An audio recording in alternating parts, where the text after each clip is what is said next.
Merhaba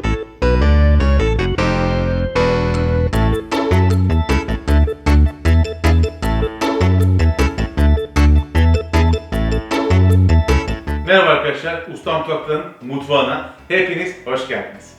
Bugün çok lezzetli ve sağlıklı bir çorba yapacağız. Bal kabağından bal kabağı çorbası yapacağız. Hem lezzetli, hem sağlıklı, hem de bir o kadar pratik. Daha önce neden yapmadığınıza pişman olacaksınız. Başlamadan önce kanalıma abone olmayı ve bu tarifi beğendiyseniz beğen tuşuna basarak yorum yapmayı da unutmayın. Haydi başlıyoruz.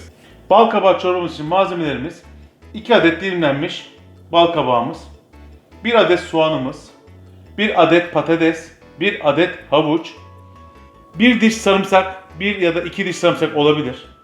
Tuz, zerdeçal, tereyağı, karabiber, pul biber, 1 bardağa yakın süt, yarım bardak da zeytinyağı. İşte bu kadar. Evet, tüm malzemeyi şöyle tenceremize alıyoruz. Önce kabakları alalım. Ardından soğanlar. Patateslerimiz gidiyor. Havuçlarımız. Ardından 1 diş sarımsağımızı atalım. Şimdilik bu kadar. İçerisine üzerine gelecek kadar suyumu ekliyorum ve düdüklü tenceremin ağzını kapatıyorum. 10-12 dakikada pişirmeye bırakıyorum.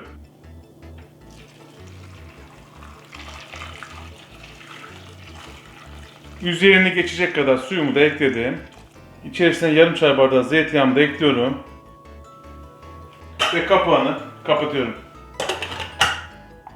10-12 dakikada pişiriyorum. Ve daha sonra baharatlarını koyup mikserden geçiriyorum. Evet, gördüğünüz gibi güzelce kaynadılar. Şimdi rondoya çekeceğim. İyice püre haline getireceğim. Biraz ses yapalım ve neticeye bakalım.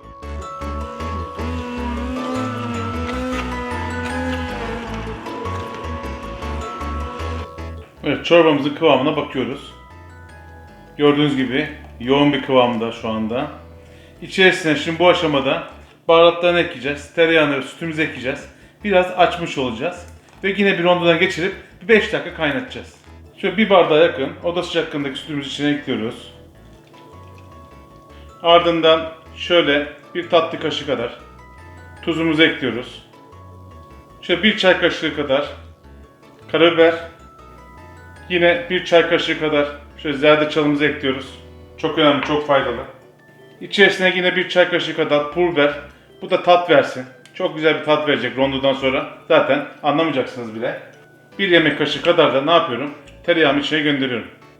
Ve rondo ile tekrar çekiyorum.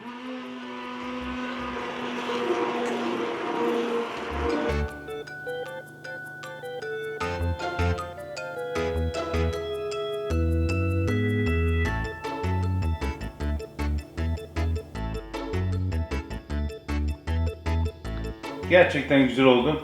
Şimdiden ellerinize sağlık diyorum. Bu arada kanalıma abone olmadıysanız da abone olmanızı ve videomu beğendiyseniz de beğen tuşuna basarak yorum yapmanızı bekliyorum. Şu kıvama bakar mısınız? Şu kıvamın güzelliğine. Şimdiden ellerinize sağlık. Bir dahaki görüşmek üzere. Hoşça kalın.